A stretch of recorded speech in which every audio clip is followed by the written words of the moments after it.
আসলে আমার মা মারা যাওয়ার পর ও যে এত বড় একটা দায়িত্ব নেবে আসলে আমি ভাবতে পারি। অন্তত আপনার প্রিয়তমা স্ত্রীকে যিনি এতটা সাপোর্ট দিচ্ছেন, আপনার মা মরে যাওয়ার পর যিনি আপনাকে আগলে রেখেছেন, তার উদ্দেশ্যে বলা থাকবে কিনা কিছু, তাকে শুধু তাকে ডেডিকেট করে।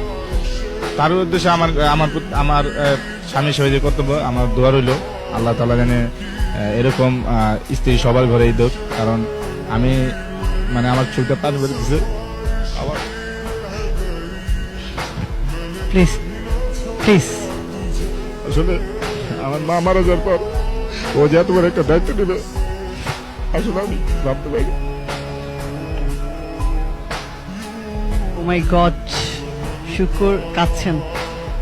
আমার মনে হয় অনেকেই বউ নিয়ে অভিযোগ করেন, অনেকেই তার প্রিয়তমা ধোকা দেয়, কিন্তু শুক্রের প্রিয়তমা যেটি লিখেছেন সেটা রূপকথার মতো। তিনি তাকে আগলে রেখেছেন। আপনারা মনে রাখতে পারেন দর্শক, আমি আপনাকে বলে দিতে পারি যে শুক্রের বউ যদি না চাইতেন তাহলে আজকে আপনি কিং শুক্রকে পেতেন না। ধন্যবাদ। আপনার প্রিয়তমাকে কি একবার বলবেন যে আমি তোমাকে ভালোবাসি, ধন্যবাদ আমার জীবনে আসার জন্য।